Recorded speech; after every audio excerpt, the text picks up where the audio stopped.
Caros amigos do Legião da Santa Cruz, estamos aqui novamente, hoje com a terceira aula sobre a história das conjurações maçônicas.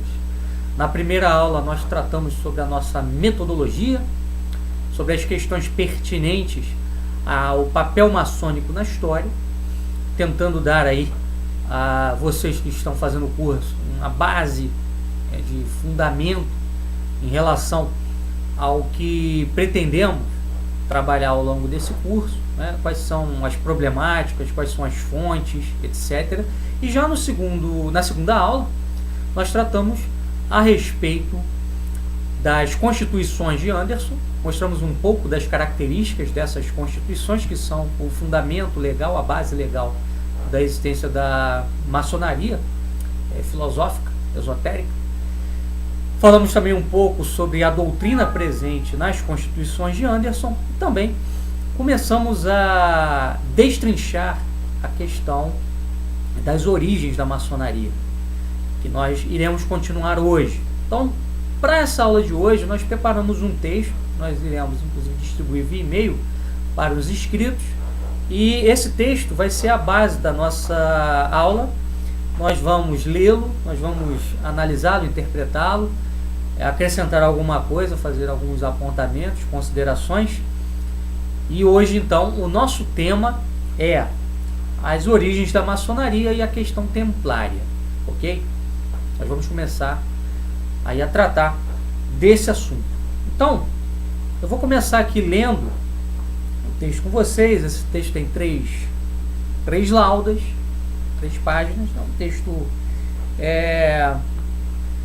pequeno, e nós dividimos o texto em 3 partes. A primeira parte é a introdução, em que nós apresentamos, né, a problemática relativa às origens da maçonaria. A segunda parte fala sobre a corporação dos pedreiros livres na Europa. Fundamental entender esse assunto para a gente poder avançar.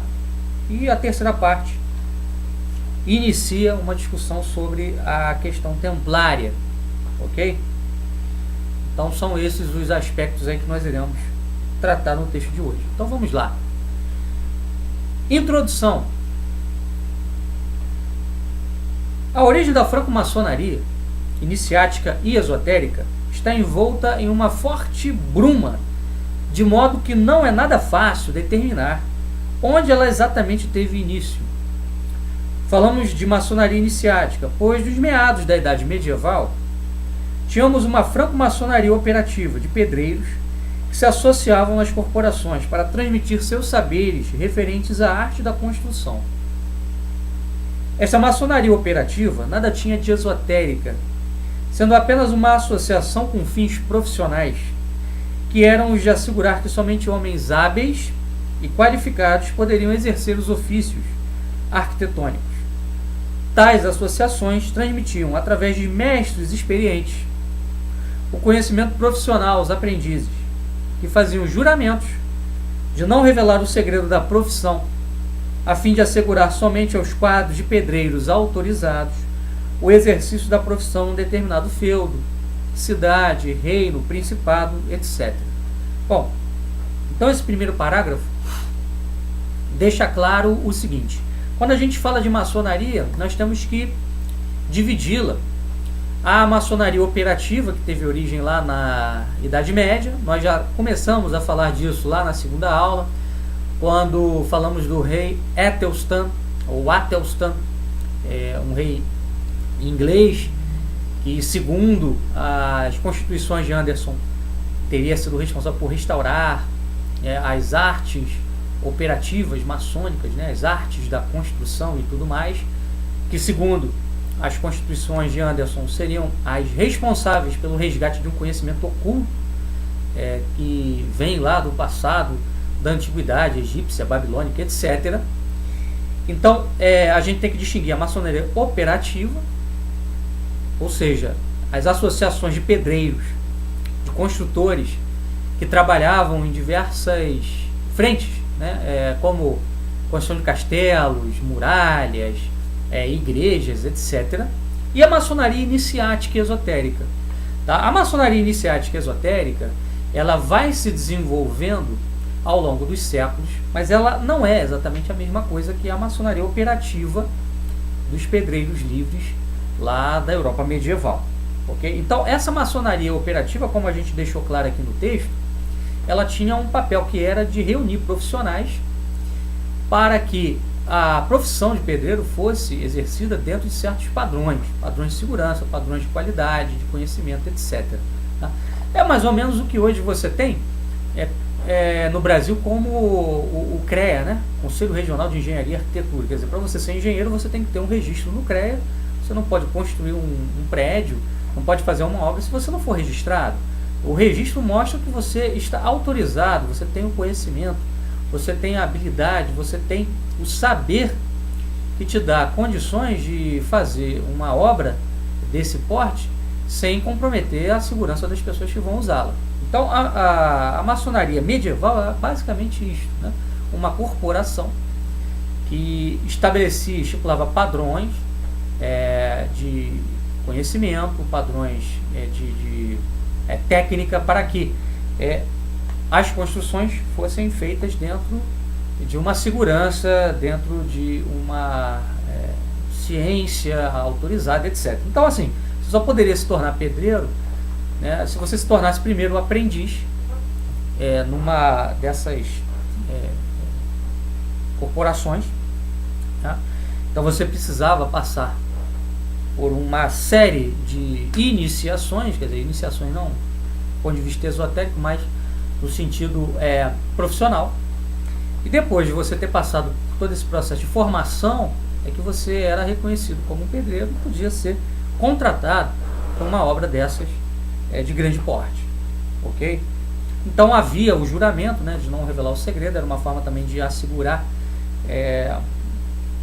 a profissão como um privilégio de certos grupos que tinham acesso a esse conhecimento especializado, né? Não era uma profissão aberta a qualquer um, era uma profissão apenas disponível àqueles que mostravam uma habilidade, um perfil, etc. Tá? Então tinha tudo isso, tinha juramento, tinha todo um processo de aprovação, de iniciações também, mas não iniciações no sentido oculto, esotérico, enfim, era uma questão meramente profissional. Ok? Vamos continuar aqui então no texto. Nos tempos das Cruzadas, 1096 a 1270, houve uma crescente demanda pelos ofícios dos pedreiros medievais, o que fez que a franco-maçonaria ganhasse imensa importância social. Então vejam, as Cruzadas elas vão trazer como consequência o renascimento urbano, o renascimento comercial e também a necessidade de grandes obras, grandes construções de palácios, de fortalezas cristãs no Oriente Médio. Isso vai levar para lá também essas associações de franco-maçons, de pedreiros livres, não é isso? O que vai tornar a maçonaria ainda mais prestigiada. Continuando aqui no texto. Graças às cruzadas houve um duplo impulso dado às construções. Primeiro que os templários, os cavaleiros que se consagravam ir à Terra Santa, lutar para guardar Jerusalém, como possessão cristã e os demais territórios, conquistados pelos franceses aos turcos em 1096, durante a Primeira Cruzada, deram grande incentivo à arte da construção, mandando fazer fortalezas, castelos, igrejas, nas quais se valiam dos mestres pedreiros. Junto a estes mestres, também se encontravam os monges arquitetos, estudiosos da engenharia civil, que eram contratados pela ordem do templo a fim de levar adiante tais obras. Segundo que os recursos advindos do comércio com o Oriente trouxe riqueza e prosperidade para o Ocidente feudal, facultando a retomada da vida urbana, o que provocou uma onda de grandes construções, pontes, castelos maiores, muralhas, etc., que teve o seu auge com as igrejas góticas. Foi justo no auge das atividades da maçonaria operativa dos pedreiros que começou a se dar a infiltração de elementos de esoterismo dentro dela. O quadro que iremos desenhar para mostrar esta intrincada operação, onde uma corporação profissional vai se transformando em uma sociedade hermética ocultista, é bem complexo e desde já deixamos claro que há muitas lacunas nisto tudo.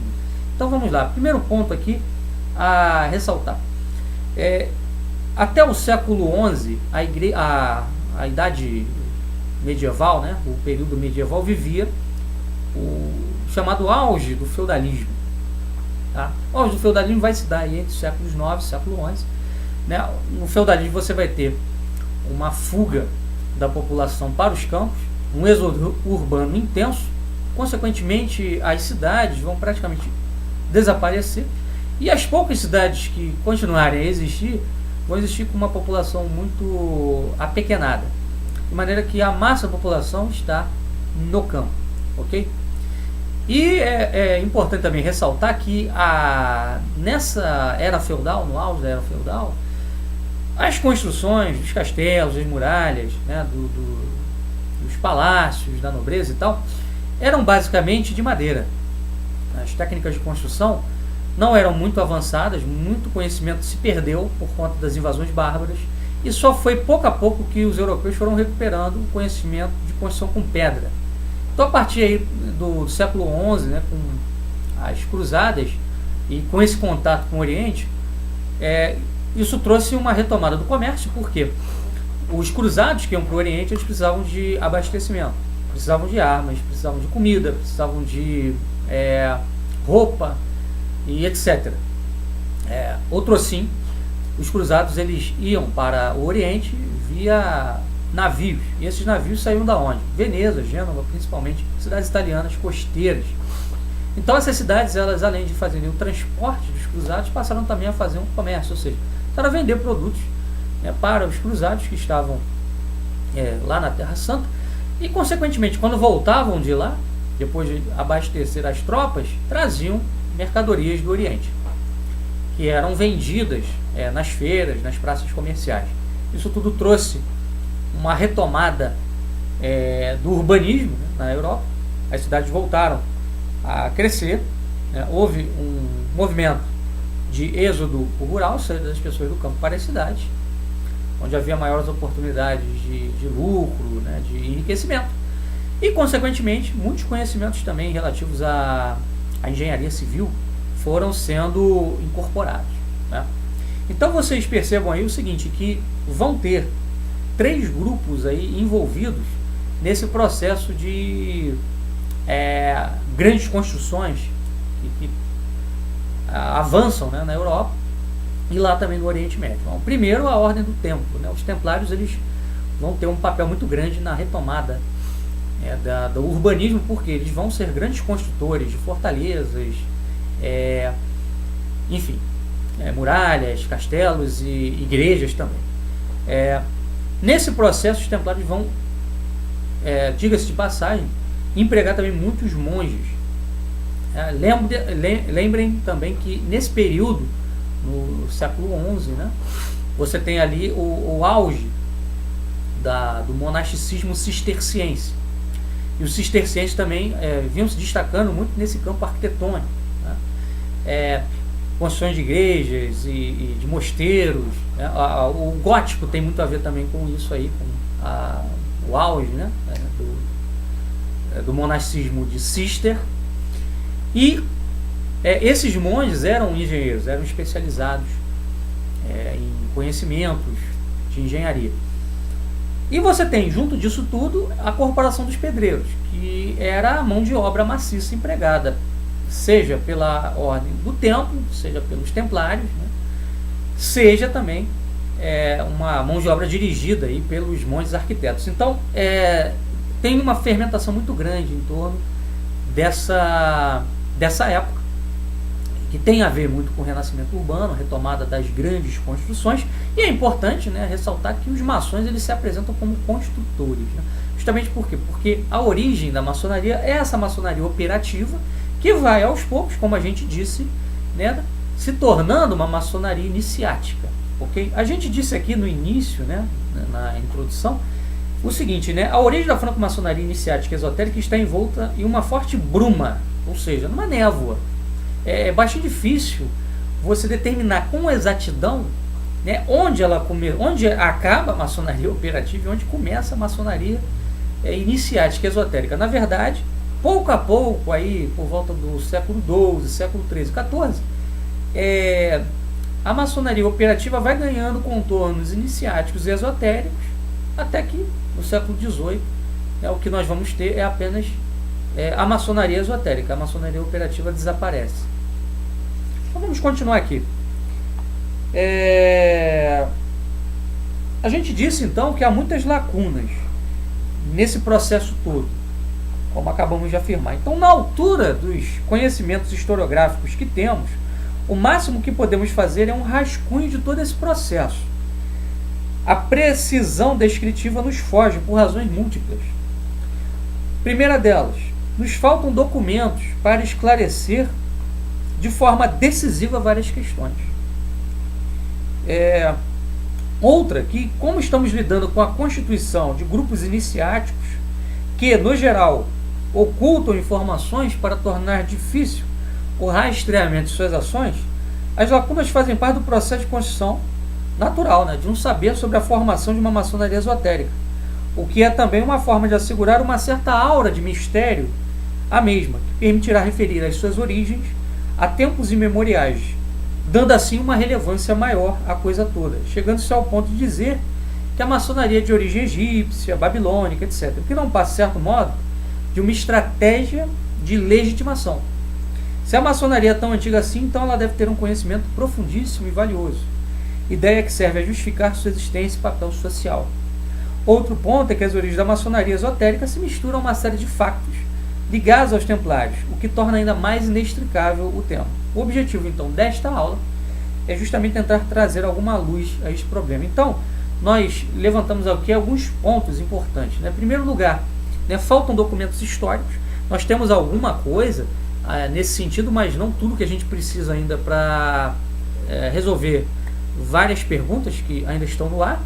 Outro ponto é que a própria maçonaria, como sociedade iniciática, ela se esconde, porque ela precisa ocultar as suas ações. A sociedade iniciática, ela tem por finalidade ocultamento das ações, justamente para que ela possa ter sucesso nessas ações. O segredo, como já diria o René Guénon, é da essência do poder. Então, manter o segredo é essencial para que um projeto de poder seja implementado. Então, isso também complica bastante a análise. E outro ponto é que os templários, eles entram aí nesse processo também de transformação da maçonaria operativa em maçonaria esotérica. Isso complica ainda mais o cenário para a gente poder fazer uma análise a respeito disso. O que não quer dizer que isso seja um fator impossibilitador da análise. Quer dizer, é um fator complexificador. Quanto mais complexo, mais difícil fica, mas não é impossível. Então, como eu disse, o que a gente tem como dizer a respeito desse assunto é algo provisório, é algo precário, mas é algo que vai, de alguma maneira, de algum modo, ao ponto, ao cerne da questão. A questão toda envolve realmente a transformação da maçonaria operativa, pouco a pouco, em uma maçonaria iniciática, uma maçonaria esotérica, onde aí entram elementos de templários que vão se esoterizar, monges também que vão indo em busca desses conhecimentos esotéricos e vão, vamos dizer assim, adotar também esse esoterismo, enfim. O cenário é mais ou menos esse. Então a gente vai aqui para o segundo ponto, segunda parte do texto, que é sobre as corporações de pedreiros livres na Europa. Vamos lá. A história dos construtores medievais, enquanto corporação, começa nos idos do século XII, quando eles são isentos de impostos, passam a ser chamados de franco-maçons, quer dizer, liberados da obrigação de pagar tributos aos poderes instituídos da época. Pouco a pouco, os pedreiros livres se associam a ordens religiosas e ao florescer do gótico. Muitas destas corporações serão fundadas na Palestina, onde se achavam os templários. Então, o nome pedreiros livres remete ao fato que eles eram isentos de impostos. Isso se estabeleceu no século XII. E outro ponto é que muitas dessas associações se estabeleceram lá no Oriente Médio, junto aos templários. Os franco-maçons estiveram diretamente ligados ao renascimento urbano e comercial, logo estiveram diretamente associados à nova cultura que surgia nos espaços urbanos no fim da Idade Medieval. O gótico, como estilo, se baseava na teologia do pseudo-Dionísio Areopagita, teologia da participação das criaturas na luz divina. Assim, as rosáceas góticas buscavam exaltar a miríade de tons e semitons de cores como símbolos da ordem do universo, onde cada ser ocupa uma posição na escada hierárquica das perfeições que, contemplada, levará até a causa primeira, Deus. Ao mesmo tempo que este estilo gótico se funda, de fundo religioso, nascia, ressurgiam também os motivos greco-romanos, a inspirar as construções dos palácios dos burgueses recém-enriquecidos pelo comércio com o Oriente. É preciso entender que todo estilo artístico arquitetônico tem uma filosofia de base. A renascença do estilo greco-romano trazia em seu bojo um culto à natureza e a prática de perscrutar seus mistérios e segredos. Bom, importante aqui ressaltar o seguinte, né? Ao mesmo tempo que o gótico se desenvolvia ali nos séculos 12, 13, 14, havia também uma retomada tímida, que foi se tornando cada vez mais intensa, dos estilos greco-romanos. E isso estava ligado ao nascimento de uma nova classe social, que era a burguesia, uma classe ligada ao comércio, e que buscava justamente naquele estilo greco-romano uma forma de afirmação da sua maneira de ser. O burguês ele era diferente do nobre, na medida em que ele tinha uma perspectiva de vida fortemente pragmática, né? E fortemente hedonista também, voltada para o culto da terra, o culto do trabalho, o culto da riqueza e etc. Diferente do que era a moral aristocrática, baseada no culto à honra, né? No culto à glória, enfim, que era a base, diga-se, da moral medieval também, e que, por exemplo, tem o seu auge nas cruzadas. Né? O que eram as cruzadas? Uma guerra santa, onde a nobreza tinha a possibilidade de expressar, né, o seu desejo aventureiro, né, a sua busca por honra, de uma forma religiosa, de uma forma que a igreja aprovava. Então, o que acontece é que também, no período medieval, juntamente a essa moral aristocrática, essa moral teocêntrica, você tem também, né, uma visão que olha, a cultura, né, o conhecimento humano, ele serve basicamente para levar a um conhecimento supremo, que é o conhecimento de Deus. Então, todas as ciências elas devem servir à teologia, né? Quer dizer, elas são, na verdade, servas da teologia, né? Aquele velho adágio, né? A filosofia como serva, como escrava da teologia. Só que o que acontece? O burguês do fim do medieval, ele está muito mais interessado em conhecer a natureza por si mesmo do que em conhecer a natureza para depois chegar a Deus. Né? Então a natureza passa a ser um fim, passa a ser um objetivo em si. Conhecer os segredos, as leis da natureza passa a ser muito importante, porque isso vai dar ao burguês a possibilidade de desenvolver técnicas melhores, né, produtos melhores, e consequentemente vai trazer também a possibilidade de lucros maiores. Então essa cultura greco-romana de valorização do corpo, né, valorização dos aspectos terrenos da vida, vai ganhando espaço e consequentemente isso traz um culto à natureza, ao natural. Tá? Então vamos lá. Cabe dizer que a retomada do estudo dos autores gregos na Europa foi em parte resultado do seu contato, através das cruzadas, com o mundo árabe. À medida que os árabes foram avançando nos primeiros séculos da expansão islâmica, sobre áreas antes sob domínio do Império Bizantino, o velho Império Romano do Oriente, capturaram manuscritos de sábios gregos. Outrocínio, o domínio dos árabes sobre o Egito lhes trouxe contato com antigas tradições pagãs, como a do Corpus Hermético, texto iniciático de tom filosófico, onde o personagem central, o deus egípcio Tote, ou Hermes Trismegisto, expõe o que aprendeu por meio do contato com Nous, ou o Absoluto. Então vamos lá. À medida que você vai tendo aí a retomada dessa cultura greco-romana, você também tem a retomada, não é? Dos autores gregos, evidentemente através do contato lá com os árabes no Oriente Médio, e muito do que se absorve em termos de filosofia grega, né, por parte dos ocidentais, dos europeus medievais, vem junto também com essas ideias neoplatônicas, né, que estão aí presentes, por exemplo, no Corpus Hermético, que era um texto esotérico lá do finalzinho, do início, melhor dizendo, da era cristã, né, o século I ou século III depois de Cristo, ok? E aí você tem a figura, né, no Corpus Hermético do Hermes Trismegisto, que é representado pelo deus Tote. No Egito, o deus Tote é o deus da escrita, correto? E aí o Corpus Hermético, ele absorve uma série de pressupostos, né, do neoplatonismo, a ideia do nous, né, enfim, uma ideia completamente diferente da ideia cristã de Deus. Ok? Então vamos lá. O texto é uma síntese de crenças gnósticas do século I ao III depois de Cristo, que tratam da ordem do cosmos, da mente, do divino e da natureza, bem como de magia e alquimia. Era uma mistura de pitagorismo, neoplatonismo e formas de cristianismo e judaísmo gnósticos. O deus Tote, no Antigo Egito, era o deus da escrita, do verbo, logo deus da sapiência. Hermes é Tote e representa uma filosofia oculta, um conhecimento secreto e profundo distante da grande massa.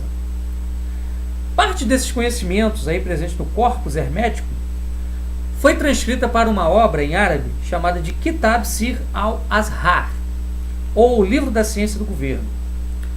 Outra obra de inspiração hermética que circulava no mundo árabe era o Livro dos Segredos, um tratado de alquimia de Zaccaria al-Rassi, que foi traduzido para o latim na Europa como Liber Secretorum.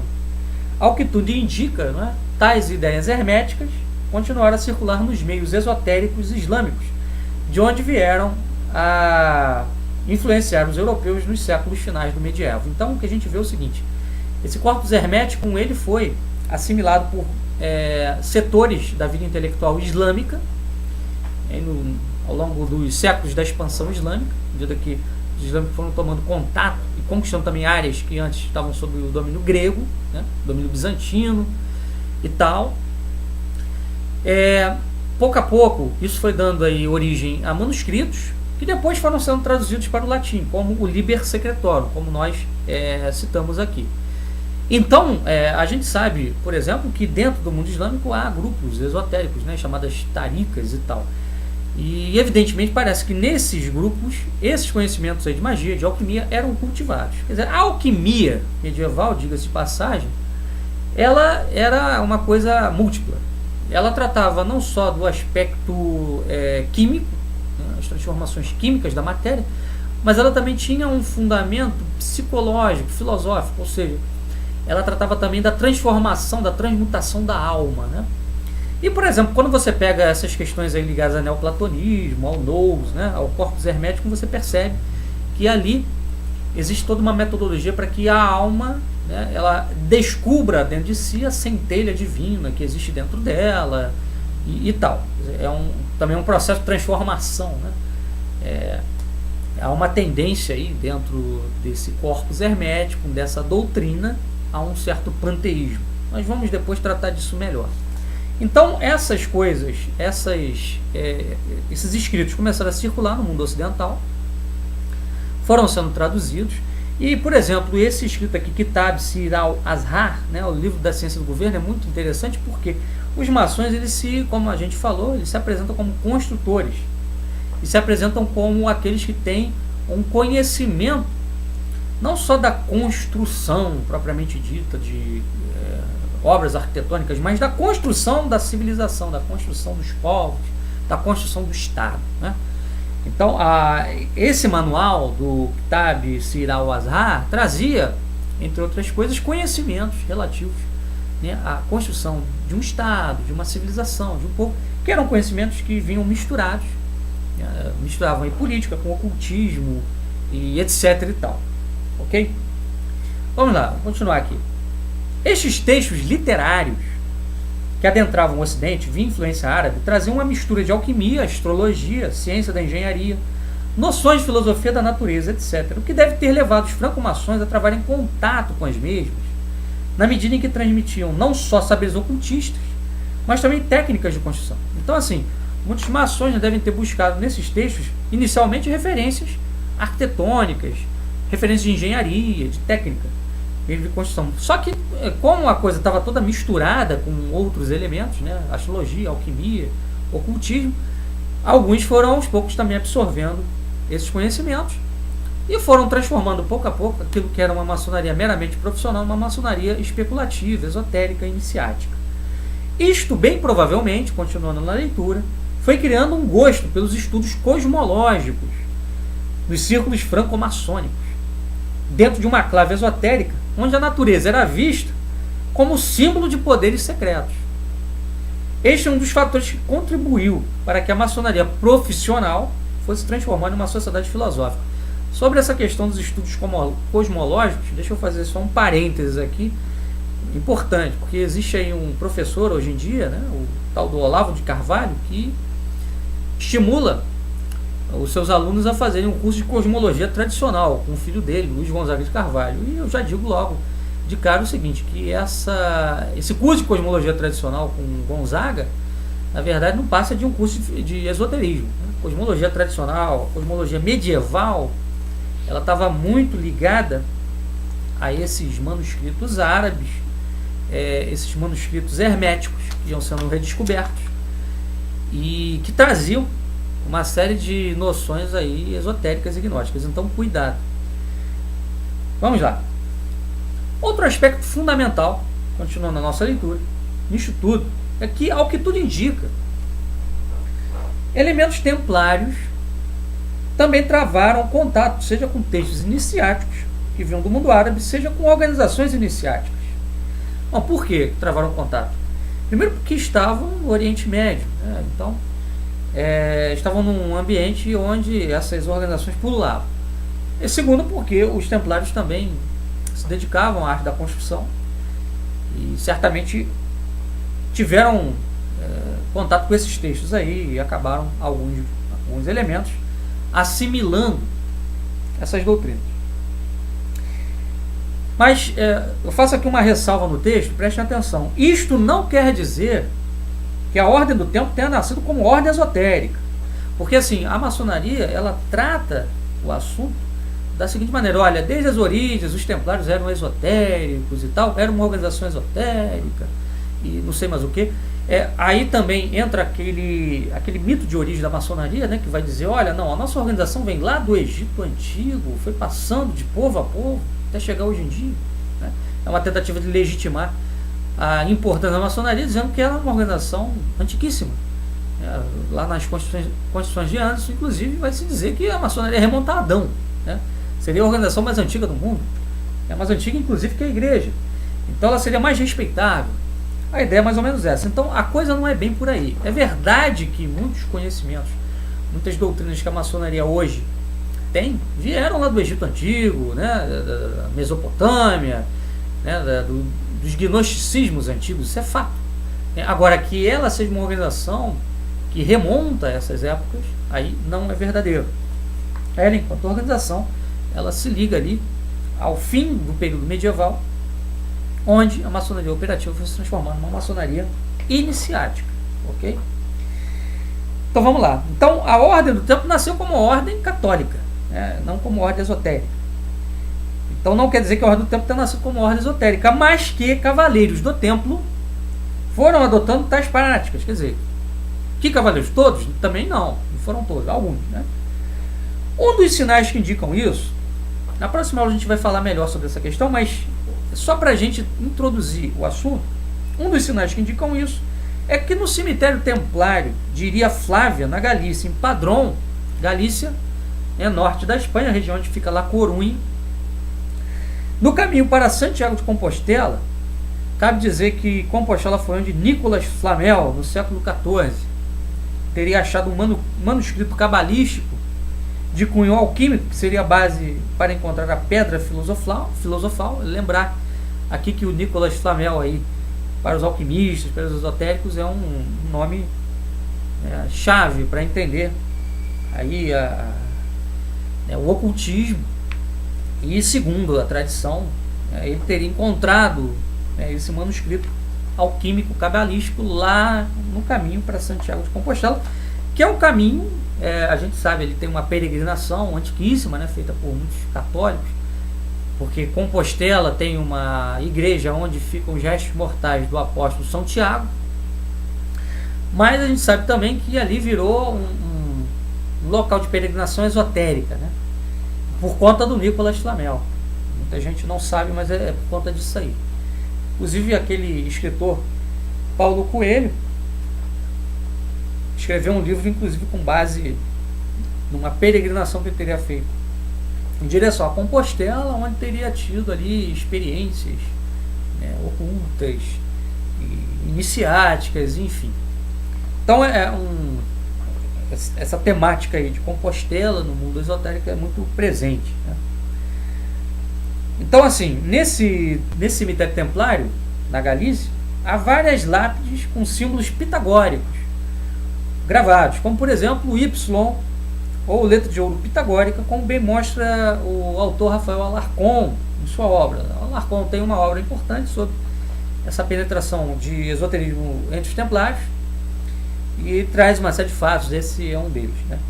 Outro fato notável é que a charola do Castelo Templário de Tomar, em Portugal, é um castelo muito importante, né, dos templários em Portugal, em Tomar, uma das sedes templárias no mundo cristão ocidental, que foi mandada a construir por Gualdim Paz, era uma cópia da charola octogonal da Mesquita de Omar em Jerusalém. Há vários analistas que dizem que há uma semelhança muito grande entre a charola original octogonal, da Mesquita de Omar em Jerusalém, né, que é uma das maiores mesquitas mais importantes do Islã, com a do Castelo Templário de Tomar, né? O que pode significar a ideia de um ecumenismo templário. Então, há quem fale disso, né?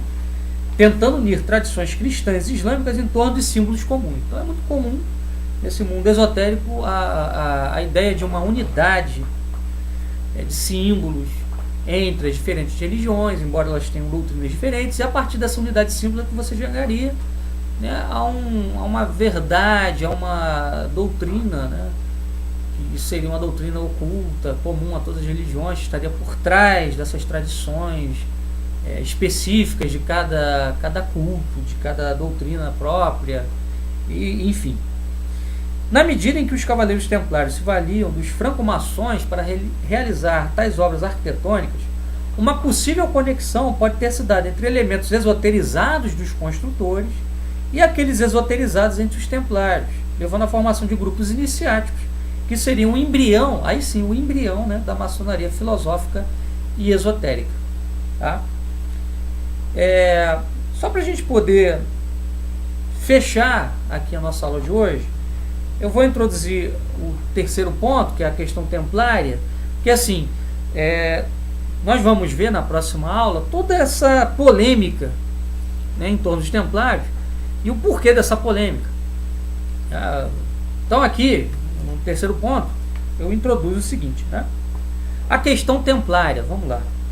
O ímpeto das cruzadas levou muitos homens nobres a largarem suas terras na Europa para se aventurarem no Oriente, em busca do perdão dos pecados, conforme a promessa do Papa Urbano II. Quando da fundação da Ordem do Templo, o que é a Ordem do Templo? Uma ordem de cavaleiros, de monges cavaleiros, que ficava estacionada lá no Oriente Médio com uma finalidade, guardar as terras conquistadas pelos nobres cristãos na primeira cruzada. Essa ordem, né, dos pobres cavaleiros de Cristo, era uma ordem que tinha uma regra, uma ordem religiosa mesmo, de monges militares. É a primeira vez que na história você vai ter, né, uma ordem religiosa, católica, em que os seus membros terão o direito de pegar em armas. Ou seja, na verdade a Ordem do Templo era um exército cristão estacionado na Terra Santa, que tinha uma finalidade que era justamente proteger as conquistas cristãs. Tá? Então, pouco a pouco, os templários eles foram ganhando um poder muito grande, né? Receberam isenções dos papas, doações de terras por parte de nobres que queriam ajudar nas cruzadas, e etc. Eles foram montando um patrimônio fabuloso. Então é o seguinte, quando da fundação da Ordem do Templo, ela passou a funcionar não só como milícia católica na Palestina, mas como banco, senhora feudal, casa comercial. Então, além dos templários serem uma ordem religiosa, um exército, eles também funcionavam como banqueiros, como senhores feudais e como comerciantes. Os templários inventam o cheque, o que permitia que nobres entregassem suas terras na Europa para a ordem, em troca de um resgate em dinheiro vivo, que lhes seria pago na Palestina, a fim de que pudessem comprar armas, contratar homens, construir fortes e castelos, etc. Por exemplo, um nobre que queria ir para as cruzadas, lutar contra os muçulmanos, ele podia pegar a sua terra, o seu feudo, entregar os templários em troca de um valor em dinheiro. Mas muitas das vezes acontecia o quê? Quando o sujeito chegava lá na Terra Santa, né, a terra que ele tinha vendido, sei lá, por 80 mil moedas de ouro, passava a valer 40 mil, através de operações de câmbio que se faziam, etc. Isso começou a criar, evidentemente, uma série de desconfianças em relação aos templários. Começaram a ser acusados de cobiçosos, de ávaros, etc. Então vamos lá. Esta operação de crédito que os templários faziam envolvia não a usura, que era proibido na época, então não tinha juros, mas envolvia despesas de comissão, corretagem, hipoteca, amortização, taxas que garantiam um lucro vultoso ao templo na época. Faltou dizer que também que envolvesse esse procedimento de câmbio também, né? Por outro lado, havia muitas doações de fazendas e praças fortes, urbanas, ao templo, feitas por príncipes, barões, duques cristãos interessados em ajudar nas cruzadas. Tais áreas ficavam livres de dízimas, impostos, direitos feudais. Então, além dos templários receberem terras como doação, eles recebiam também isenções sobre essas terras. Mas o templo cobrava pesados tributos a quem caçasse, pescasse, cortasse madeira, fizesse comércio em suas terras. Então, apesar dos templários serem isentos de impostos, eles cobravam pesados impostos sobre os ocupantes dessas áreas e sobre as atividades realizadas pela população dessas áreas. Tá? Por outro lado, a ordem se tornou uma corporação comercial que fazia exploração de minérios na Palestina, vendia armas, mobiliário, curtumes, lã, etc. Seu serviço bancário incluía, por exemplo, o transporte de valores em dinheiro por via marítima, assim como o depósito e a guarda de tesouros reais. Então os templários eles faziam esse serviço, né? Transportavam ouro, transportavam prata para nobres que queriam se transferir para o Oriente com absoluta segurança, né? Guardavam tesouros de reis e tal, né? E foram ganhando cada vez mais poder e importância, dadas essas operações também comerciais e financeiras que faziam. Seu serviço bancário incluiu o transporte de valores em dinheiro por via marítima, assim como o depósito e a guarda de tesouros reais, como já lemos. Os peregrinos que partiam para a Terra Santa também designavam à ordem seus bens e moeda, a fim de que não fossem pilhados no caminho, valor que resgatavam via cartas de crédito. Então, assim, você está indo para a Terra Santa, você tem lá 20 moedas de ouro, então você deposita num banco templário, recebe uma carta de crédito. Quando você voltar, quando você chegar lá na Palestina, você recebe de volta esse dinheiro que você depositou. Mas muitas vezes, por conta dessas operações de câmbio, dessas taxas que eram cobradas, você recebia menos do que você tinha depositado. Então isso criava ressentimentos muito grandes com relação à ordem. E, enfim, essa riqueza imensa trouxe à ordem várias acusações de cupidez, sobretudo de cupidez. As conversões monetárias feitas pelos templários eram causas de muitas controvérsias, chegando mesmo a acusarem-nos de praticarem uma usura implícita, um juros implícito. Em suma, esta é a raiz de onde partiram as controvérsias e acusações contra os templários, e também a fonte de seus conflitos com reis e nobres, vinculados à empresa das cruzadas.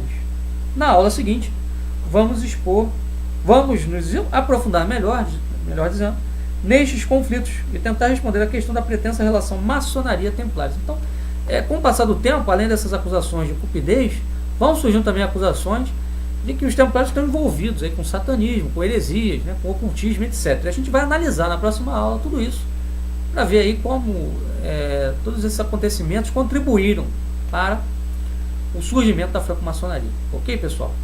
Então, por hoje é só. Espero que vocês tenham aproveitado bem a aula. Eu vou enviar esse texto aqui via e-mail para os inscritos. E até a próxima. Fiquem com Deus e até mais. Um abraço.